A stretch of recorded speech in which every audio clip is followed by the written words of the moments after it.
This episode is near and dear to my heart. I know it's kind of a weird topic to talk about your relationship to food on a bravery podcast for creatives, but here we are. If you have listened to the show for a while, then you've probably already heard me mention my own story with an eating disorder. I spent years and years not listening to my intuition and instead listening to my environment and my culture. And then I spent years and years reteaching myself about intuition and how to listen to myself. So as we explain later on in the episode, there's actually a lot in this intersection of topics: bravery, food, and creativity. There's a lot of it here for you. So even if it sounds like a little bit like, kind of out there, I encourage you to keep listening because this is going to be a really good one for you, especially if you deal with intuition on a regular basis. And if you're creative, that is you. So today, Marisa Molina joins us to talk about intuition and how our relationship with food can assist or drag down the rest of our life and our creativity. Intuition is this huge factor in being brave, and I am so glad that her experience in this is here for us. So Marisa helps people transform their relationship with food, their bodies, and themselves so that they can eat, love, and live freely. And she teaches people how to use mindfulness and awareness to move past these mental blocks that keep us from reaching our goals and to face our challenges with ease. We talk about that today too. So Marisa is the founder of Hello Beautiful Health. She's a holistic health practitioner, a certified intuitive eating counselor, and has a master's degree in public health concentrated in epidemiology. And prior to starting Hello Beautiful Health, she spent 10 years in public health research and 5 years managing an obesity prevention research study for the Centers for Disease Control and Prevention. So she knows what's up. So take some notes, you guys. This is a good one.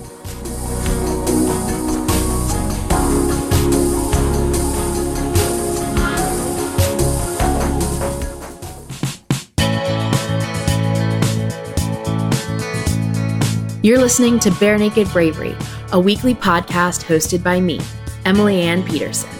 As a singer-songwriter, author, teaching artist, and creative entrepreneur, I encounter some really fascinating stories.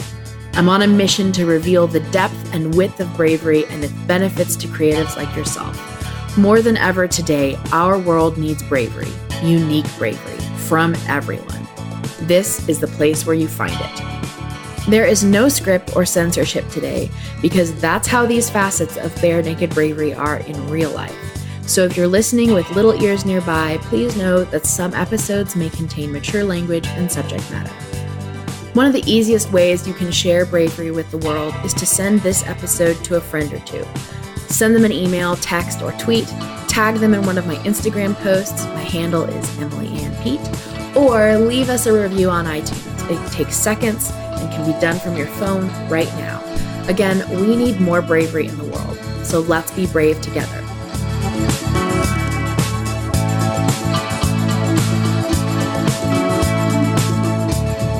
Let's get some Barenaked Bravery going, shall we? Yay! So, Marisa, I'm so looking forward to this conversation. I've been looking forward to it for a while, partly because this subject matter is near and dear to my heart, but also makes me feel really vulnerable when I'm talking about it because of my own history with it. So it makes it kind of perfect for this show because we're always talking about how the three main ingredients of bravery is vulnerability, imagination, and improvisation. And so this subject matter makes me feel really vulnerable. But I know that it's your wheelhouse and it's where you reside a lot of your energy and brain juice. So give me a little bit of the DL on what's happening with you and what you're all about right now. Yeah, absolutely. Well, I'm really excited to be here too and to talk to your amazing tribe of people who are out there contributing to the world however they are right now in their creative ways and their bravery and all that. So let's see. I don't even know where to start, but I feel you on this being something that I think a lot of people the subject or this topic is something that a lot of people deal with, struggle with, have experienced at some point in their lifetime. So what I really do is really help people to transform their relationship with food. So we are talking about having a healthy relationship with food. No lack of control, no binging, not emotional eating, but really like enjoying food for what it is and not having rules and expectations of the way food's supposed to make you feel or how it is, but also just being able to eat what nourishes us and makes us feel best. And, I really love to support people with this. And we've talked about this before, which is really exciting because when you transform your relationship with food, you transform your relationship with yourself, which opens up so many doors to you being your authentic self, to being true to yourself, and then delivering your gifts to the world. So that's kind of the exciting part about what I love about what I do. It's not just about the food. And I love that, because there's a lot of nutrition and health coaches out there in the world. And I know that having a health coach or a nutrition coach or a food coach on a show like this for creatives kind of seems like a little left field, a little bit of a left field conversation, but it's not, because of exactly what you just said, that if you can't handle the relationships that's happening inside your body, then that's going to be really hard on the outside as well. Yeah, from a health perspective, like if you are not feeling your best from a health perspective, you can't deliver your best work. It's hard to be brave. It's hard to speak your mind or express yourself to its truest abilities. I know that when I don't take care of myself, like I want to hide away and not share what I'm up to. And then, also on the other side of that, there's this whole piece of like your intuition. So what I teach people is around intuitive eating. So listening to your body, trusting yourself. And that's what opens up that piece about trusting yourself to deliver a work that you feel like is amazing, or to be creative, or to create something that is true to you, and that that it's going to go somewhere because you're being your truest authentic self. And that's exactly why I wanted to have you on, because intuition is one of the 12 sub-ingredients that go into bravery. So we have vulnerability, which involves honesty, risk, safety, and your context. Then there's imagination, which involves your defiant expectation, your vision of possibility, and also your constraints. And then the third one is improvisation, which uses your intuition and your power of choice. And then the act now. It's all the action bit of bravery. And intuition, it plays such a huge role in that. And I think if we can, regardless of what we're doing in our lives, whether it's choosing a snack or choosing a life partner, if we can't trust our intuition, that makes being brave really hard. It's true. It makes it nearly impossible when you don't trust yourself to be brave. Yeah. So let's talk a little bit about intuition then. How do you know when a yes is yes and a no is no? Yeah, it's a great question. Super great. So what's amazing is when I work with people, the first thing that we do is we look at your intuition to trust your body, right? So what is your body telling you? And there's all kinds of different types of intuition, right? There's knowing, there's seeing, there's feeling, there's hearing, there's all of that experiencing. And so when we get to use food, it's like our first chance at opening the doors at trusting yourself, right? So you get to say, okay, what does my body want right now? What is it telling me that it wants right now? And we get to distinguish where your mind is telling you what to do versus your intuition is telling you what to do. Your body is telling you what to do, right? Which is a big deal for people because they're like, I can't trust my body. I crave sugar all the time. Or I can't trust my body. I have no control when it comes to junk food. But truthfully, that's more your mind rather than your actual body that desires those things, right? Anything that we desire over and over again. I say this because you might want a piece of cake today, or I had ice cream last week. It's no big deal. But if you want ice cream every day for 5 days in a row and you want to eat a whole half of a carton all 5 days, well, then there's something else to look at because it's not your body that's telling you what you need. It's your mind, right? Right. There's some emotions there, or there's some sadness or something, right? And I've noticed, like, because in part of my eating disorder healing, I saw an intuitive eating coach as well. And that was so helpful for me. Part of it was just to have somebody give me permission to do exactly what you said, which was like, have a week where you're just eating ice cream the whole week and see how it feels. Like, give yourself the permission to just see how it feels to do exactly the thing that you are craving to do. Absolutely. And here's the funny thing is that when you give yourself permission, it no longer is attractive to you. Right. You have your ice cream, you have your whatever for the week, and you're like, I could probably not eat this ever again. Mm-hmm. And that's because, we're human beings and we want what we can't have, right? Right. So well, I've also noticed something weird that still sticks with me is that I will always crave like sugary, fruity snacks when I haven't had fruit in a long time. Mm-hmm. And so I usually, I've learned to listen to that. Totally. And do something about it. Sometimes I actually go for the sweet stuff, but sometimes I'm just like, you know what? I just need a glass of fruit juice or something like that. Totally. Because my body is actually telling me what I need to have.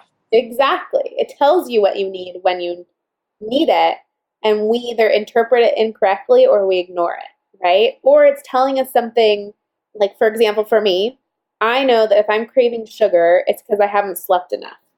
I just know it's like I need a nap, I need to sleep, I need something, right? Like, it is my trigger. It's my, knowing, I don't crave sugar when I'm well slept, but if I haven't slept, I know that it is. And there's nothing wrong with it. It's just my body saying, you don't have energy right now, so it wants to get it from somewhere else, right? So we get to talking about this whole realm of intuition, you get to now distinguish this is my mind versus this is my body, right? Which is super powerful when it comes to your intuition. What are those logical thoughts versus what feels good to you, or what is your heart or your soul really leading you? Yeah.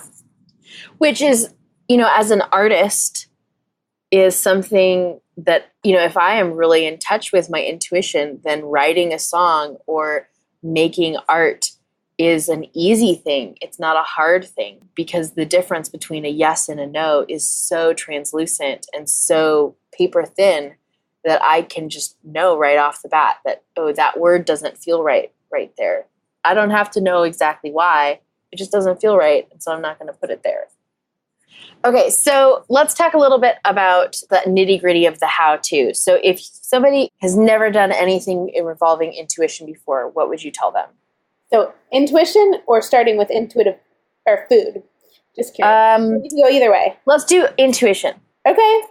Wow. Okay. This is a fun topic. So one of the things that I always ask people is, how do you experience something that you maybe know is going to happen, or maybe you get a sensation that something is going to happen? Do you hear it? Do you feel it? Do you see it? Or do you just know it, right? So I always give an example, I was supposed to go to a friend's, birthday somewhere. And I just kept feeling I don't want to go. I don't want to go. I don't want to go. I don't want to go. And I ignored it because I was like, well, it's my friend's birthday. I have to go. This is my obligation. I have to go. And something terrible happened, and I won't say what happened, but something terrible happened that I should not have been there for. And I didn't listen to that intuition, right? So it's not a strong, forceful sound, feeling, or knowing. It's that little nagging that you have in the back of your mind that's kind of always there for you, right? It's something that you kind of keep experiencing over and over again. You keep seeing a vision of a place, or you keep seeing, I'm a visual person, or maybe you keep hearing yourself say I need to do this, I need to do that. And it's not your mind, but it's really just that nagging feeling. It's not a strong thought or a strong anything. It's just kind of back there, and that's your intuition. And I would also add that it's not as woo-woo as people think that it is. Not at all. Because a lot of times it's your subconscious mind or subconscious self picking up on things that your conscious self wasn't able to pick up on. Right. And so your conscious brain can't make those connections between like logic of like why that was a red flag, but your subconscious is just giving you that red flag anyways. Totally. Or even something as simple as like, you know, I tell people, have you ever thought of someone and then all of a sudden they call? That's your intuition. That is there's no question about that. That happens a lot more often than you could possibly imagine, you know, and that's your intuition. That's like you're picking up on like someone's energy or someone's desire to talk to you, and there it is. And it's a very common example that I feel like nearly everyone has experienced at least a few times. One of my go-to examples for this, especially when I'm talking with some of my creative marketing clients and bravery students, is I've lived in a lot of different places and I've had a lot of different kinds of roommates. And one of the best examples of when you should definitely listen to your intuition is when you're interviewing other people to be your roommate. Totally. Because I definitely did not listen to my intuition telling me it was a little bit weird that she didn't make eye contact in a certain kind of way. And then lo and behold, 6 months later, she actually was that weird. Actually was. I know. Like you thought she would be, yeah. And it wasn't necessarily me dooming the relationship. It was me not listening to my intuition saying, hey, someone who doesn't make eye contact like a normal person might have other issues at hand. Yeah. And that's like legitimate. That's really legit data for people who really need numbers and facts to make decisions. That is an example of like real data that any counselor or therapist or a social worker would pick up on as a clue for some other things. Totally.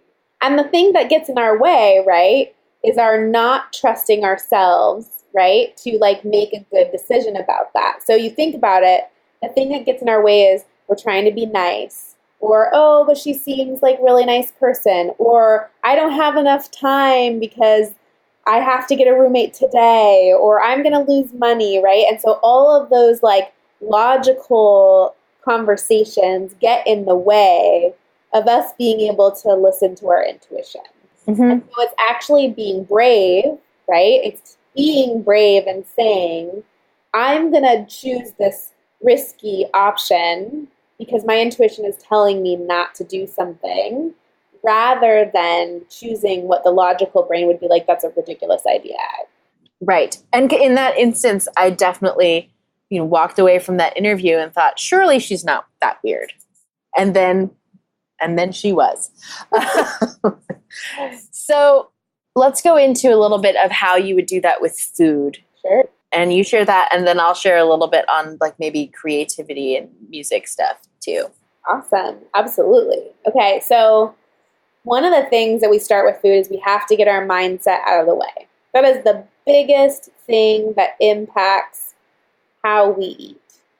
So if we think about it, like we have rules about when we should and shouldn't eat. Maybe we have rules of what types of foods we should and shouldn't eat. Maybe we have past experiences with people in our lives. Maybe we don't like our bodies. Maybe we're on a diet since we were a little kid. All of those things impact our relationship with food, how we think about food now. And they cloud our ability to actually listen to our bodies. And so what we do is we look at and we start to bring awareness to all of those areas where those past experiences, all those rules are actually causing the opposite of what we really want to happen with food. So we think about it, when we put a rule, all we want to do is break it. We want to be rebellious and we want to say, I can't have cake, and then somehow cake is in front of you everywhere and you're like, I'm just going to eat the cake, right? And so we begin to break these rules and then we go crazy over it because we feel so bad about it. So then we end up binging on cake because we're not supposed to have it, and then you're like, well, forget it. I already screwed up, or I'm not going to be able to eat this for a long time, so I may as well just eat it now. And then instead of this rule protecting you from having cake, it actually makes it worse because you eat way more cake than you would if you were just like, body, do you want cake right now, right? So the first thing we do is we get the mindset out of the way. We get that kind of in order. We get it straight. We figure out what are those things that cause us, what are those rules that we have that cause us to overeat. And then that second piece is taking a look at how our lifestyle is set up to support us in our self-care and our emotions.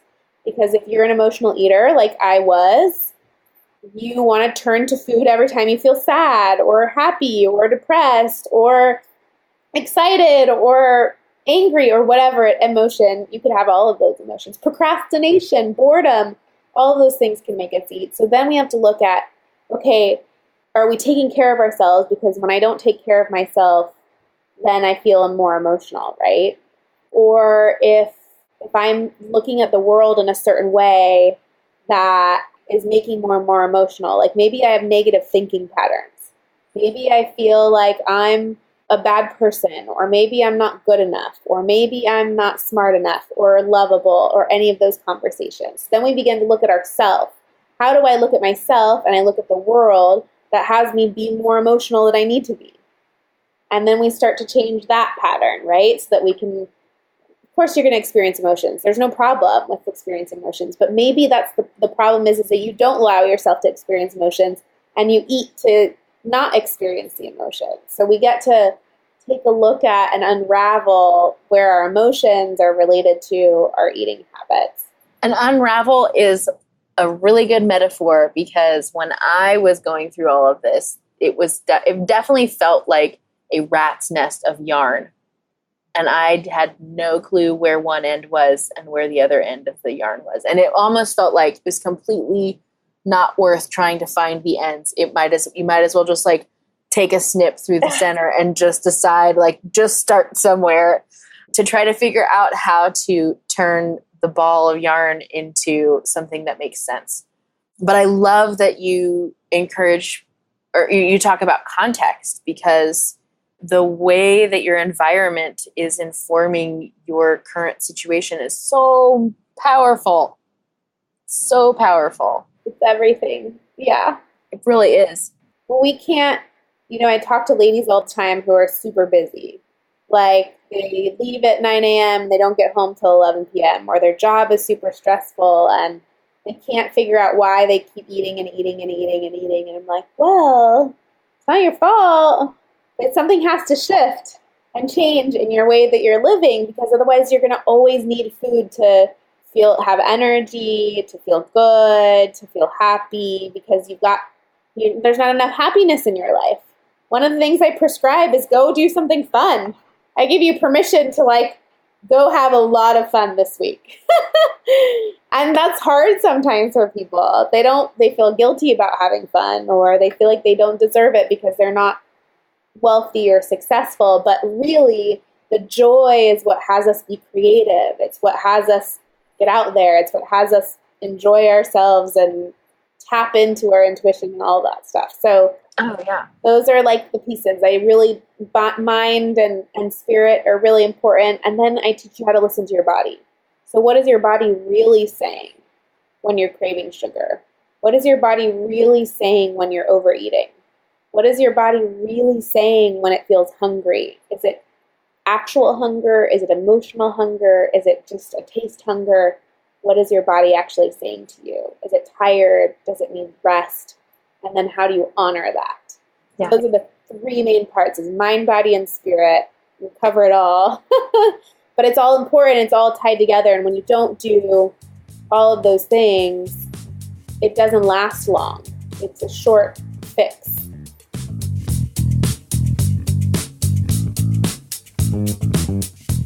There's a new class in the horizon. I want to make sure that you know about it. It's called Guts, because us creatives really do need the guts to get stuff out there and into the public. And that's what the class is about. We're just going to take 6 weeks and take one of your unfinished projects and have it go from start all the way to out there.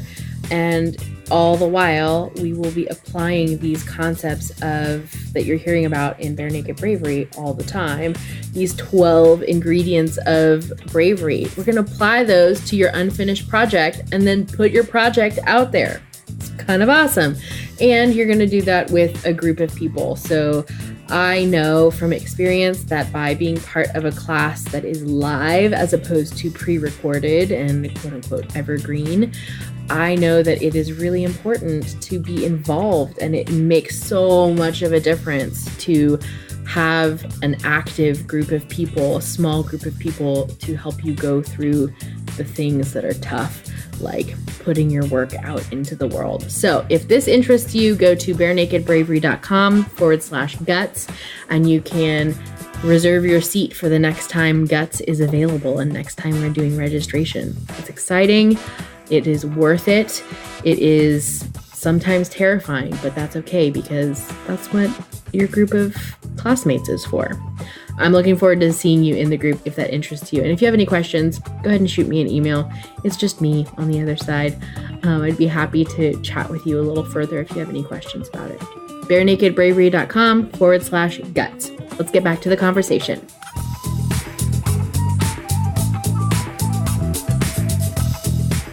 Okay, I have a question for you. Yeah. I have a feeling you'll have an answer too. So we talk a lot about fear on the show, and the guests that we have on have a lot to do with fear or facing your fears or encountering your fear or using your fear, all of that kind of stuff. So what do you have to say about the avoidance of or facing the thing head on? Like, where's the balance between that? Got it. Yeah, that's an interesting question because there's two schools of thought. There are like some schools of thought that are like, go, action, just do it, take the action no matter what. And then that's like your masculine side. And then there's your feminine side, which is listen to your intuition. If it feels right, then you go for it. And likely it's somewhere like in the middle, right? And I think that the most important piece of that is to have self-compassion.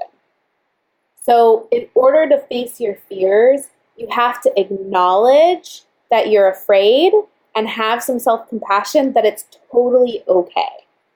It's okay for me to be afraid. Yeah. Accept it. It's okay for me to be scared to death that I have to go do X, Y, or Z. Totally okay. And then you feel it out, and then you say, okay, like, do I trust myself? Can I, like, give myself some positive self-talk, some coaching, like, I'm going to do this, and it's going to be okay, and it's going to work out however it is, and the universe is going to take care of me. And then you take the action, right? And then you take the action that feels good to you. Maybe it's not the action yet, but you take the action that feels good to you. And then you have some self-compassion, and you say, yes, I took that small step. I did it. That's amazing. And then you take the next small step. Right. And then you congratulate yourself and you have some self-compassion, and then you take the next small step. And it doesn't matter how long it takes you between each of those steps. You just have that compassion and that self-love that it's okay that you're moving forward. And even if you move back a little, like no problem, that you're still celebrating those small little wins of moving forward. Mm-hmm. And that's how I think that you face fear. And you be able to continue to face fear with ease. Yeah. I think that's one of the things that a lot of people avoid is that ease element, because, you can set yourself up in a diet or a lifestyle or an exercise regimen or a creative regimen where you are avoiding certain emotional or environmental situations. And then you're living your life according to a bunch of rules again, because you're trying to avoid a bunch of other rules. Totally. So then you're just swinging back and forth between these like really extreme mindsets or lifestyles. And that sounds exhausting to me. But I think a lot of people see or encounter fear and they think, oh, I have to do something difficult, or, oh, I have to run away as fast as I can, rather than just go, okay, this is going to be a small bit uncomfortable, but it's okay to let that uncomfort feel easy. I know that sounds really backwards. Yeah, I mean, no, it's actually totally, I'll give you an example when it comes to food. Please. Okay? And we call this black or white thinking, right? And so people feel like they have to eat perfect in order to be healthy or to lose weight. And so they focus all of their attention on obsessing over eating healthy. And they eat food they don't like, or they don't eat enough, or they never enjoy their food. And they get to a point where all they think about is having what they said that they can't have. And then they go completely opposite. And then they just can't stop eating. It happens to people who compete a lot in the fitness industry, where they go on these really strict diets and they only have like steamed vegetables and chicken for weeks and months leading up to their competition. And then they go into these crazy binge cycles where they like can't stop eating junk food, or they can't stop eating because they've been starving themselves or they've been depriving themselves, right? And so we flip back and forth, just like you were saying, from one extreme to the next. And in a creative realm, that also happens. Like you hear I know of a lot of singer-songwriters or musicians who they have superstitions that if they play their instrument, or they only write music at night, or they can only participate in a musical activity or a creative activity at a certain time of day, or at a certain season, or when they're in a certain mood, or all of this kind of stuff. And what ends up happening, I've seen it happen, is somebody who gets then advanced into their career thinking that they are only a night owl. Only their best work happens at night. And that might be, like personality type, that might work, or biologically they might be more awake at night because of their sleeping patterns. But that doesn't mean that their creativity it's optimal at 3 a.m. Yeah. Right? Because then what ends up happening is then somebody ends up allowing that to victimize their rest of their life.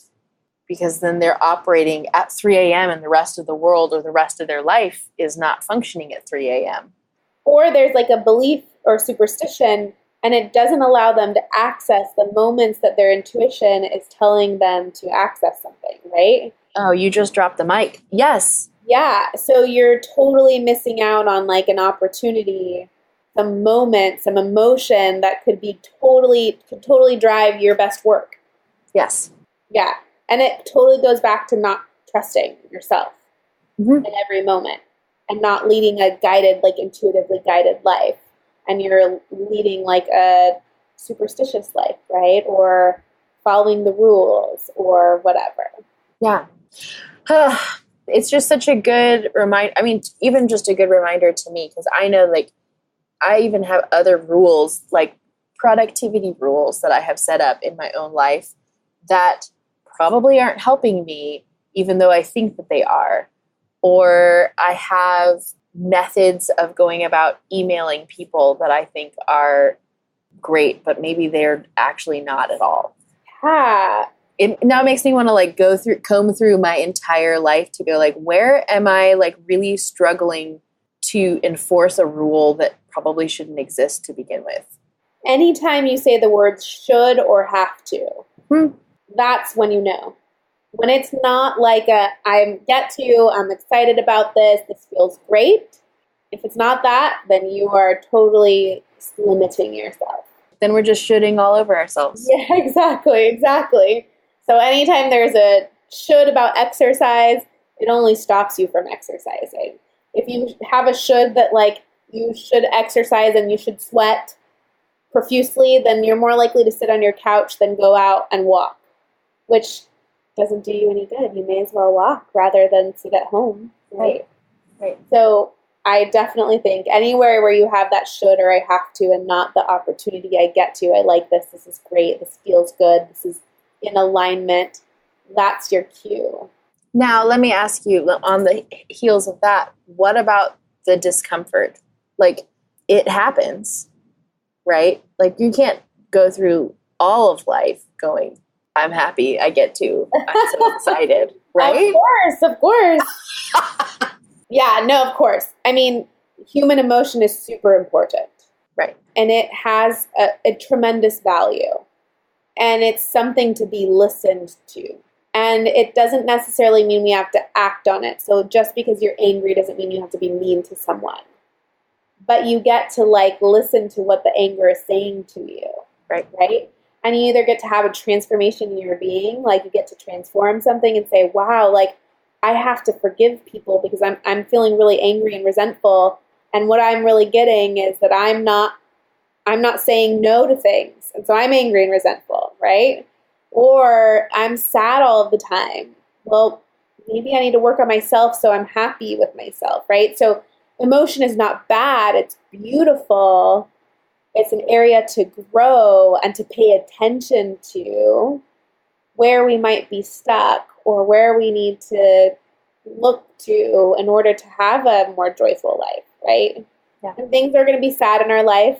People are going to pass or things are going to be disappointing. And then we just get to reconnect to this thought or this our ability to see something differently or to have gratitude for where we are or whatever it looks like, So emotions are important. They're not bad at all. The more bad we think they are, the more we use food or something else, drugs, alcohol, in order to push them away. Yeah, we interviewed Amber Hawken. She wrote the book, The Unfuckwithable Life. And she talks a lot about that a lot of our lives are spent numbing the things that we should actually be feeling rather than experiencing them. And if we can experience them fully, then we'll probably encounter our lives a lot better anyways. You move through it quickly. Yeah. When you can accept your emotion as a beautiful human thing, it disappears instantly. And then you're like, oh, okay, that wasn't so bad. It's okay. But when we make it wrong and we say this is bad, I shouldn't have this, then we go into the numbing, then we go into the seeking elsewhere, then we go into it's sticking to us. Right? Okay, so let's take a little breather and change subjects. Where have you experienced a lot of bravery recently? Ooh, I mean, I'm an introvert. I'll tell you that right now. I have to, as a business owner, have to push myself outside of my comfort zone all of the time. I want to hide. I literally want to stay back and enjoy my little life and have fun and not share myself or my story or what I do, or I have fear about that all of the time. All the time. So what you're saying is you would rather be watching Netflix than having this conversation right now? Well, I don't have a TV, but if I did, maybe I'd probably want to be walking on the beach. We'll say that. Okay. I am totally one of those people who needs my alone time and all that stuff, right? And rejuvenation time by myself. And it takes something for me to get on Facebook Live. It takes something for me to post on Instagram. It takes something for me to, share myself and my life and all of that. So yeah, it really, I do it every day. So in light of all this intuition stuff, yeah, as a business owner, because I know a lot of us creative misfits are doing the same thing. We are somehow, something in our lives is causing us to feel like we don't belong or we are being pulled in a direction that we wouldn't naturally be pulled. So what happens when you are listening to your intuition, but your circumstances require you to actually do something that might not feel super comfortable? That is exactly where your intuition comes and where it needs to be listened to, right there. Intuition isn't always comfortable, and oftentimes it's not logical. And I think the thing to remember is to trust that the universe is going to take care of you and that it's going to lead you down a path that you don't know. So, for example, I was talking to this guy, I was just in Boulder recently, and he goes, well, I knew I had to change jobs. And he's like, so I told myself I was going to sit in the bathtub, and if I had no fear, what all weekend, and figure out by Monday morning what my new job was going to be.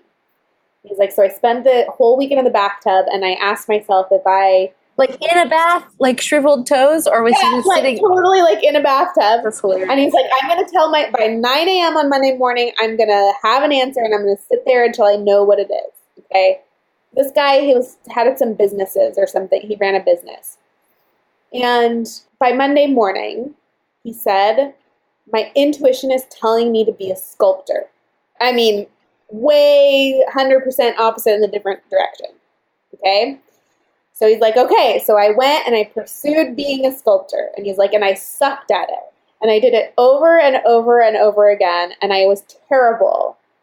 And one day I realized that the artists needed someone to throw them events. And I had all this inside knowledge about being a sculptor and being an artist and how hard it is to get your work out there.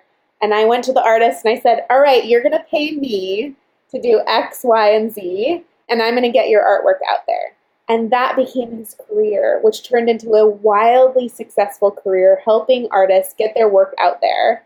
But it started with him becoming a sculptor. And he sucked at it. But he listened to his intuition and he created something phenomenal. Phenomenal. I will say that is exactly how this podcast got started.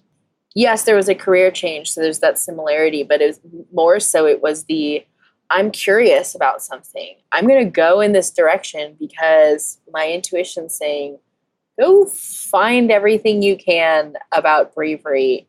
And I kept having these conversations with people like you, and they were so good that I knew that I couldn't just put a quote, a single 2-line quote about, from them in a book or something. It needed to be like the full conversation, which is how the podcast got started. So, and I would tell you guys that if you are questioning your intuition, especially regarding some big life decision, it's okay to not know the full end of the answer. Yeah. One of my friends, Nathan, he's a friend from the Tacoma area, and he posted on Facebook, I think it was him. If it's not, then I'm sorry, but whatever. He posted a quote by Richard Rohr, who said that the opposite of faith is certitude. And it's not lack of faith. It's just certitude. That if you feel like you know exactly what's going on, then you're not listening to faith. You're not listening to your intuition. So there has to be that level of I don't know exactly how this is going to turn out. Yeah. Yeah, you just don't know where it's going to lead you. And to not be afraid of failing. I think that's where it is, right? Okay, I'm going to go, and you may fail over and over again, and that doesn't mean that it's not the path for you. It doesn't mean that you're not on the right path. But to just trust and say, okay, I'm failing over and over again, but I know that this is where I'm supposed to be. And that goes all the way back to that trusting feeling, right. I'm going to trust that this is where I'm supposed to be right now, which is not easy. It's not easy for any business owner either. But the reward, if you can learn to transition your mindset and to trust, you live a much more joyful, empowered, excited, brave life. Mic drop. Let's end the episode right there, because that was really great. Thank you so much for joining us. Honestly, this has been so great, and I definitely want to have you back. Yay, that would be great. I'd love to. Awesome. One of the things I forgot to tell you guys was that Marisa was brought to us by a nomination from one of my friends who's also a podcast listener and a member of the Barenaked Bravery community, Alexandra. Hey, girl.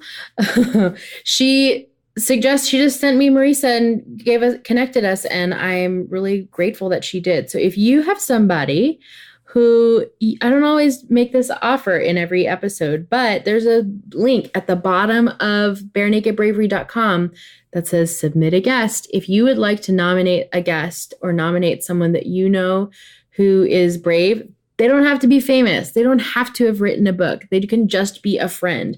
And that was the case with Marisa and Alexandra. They're just good business gal pals. And Alexandra really looked up to Marisa. So I am again, really grateful for nominations. It's so fun to meet people who are really brave.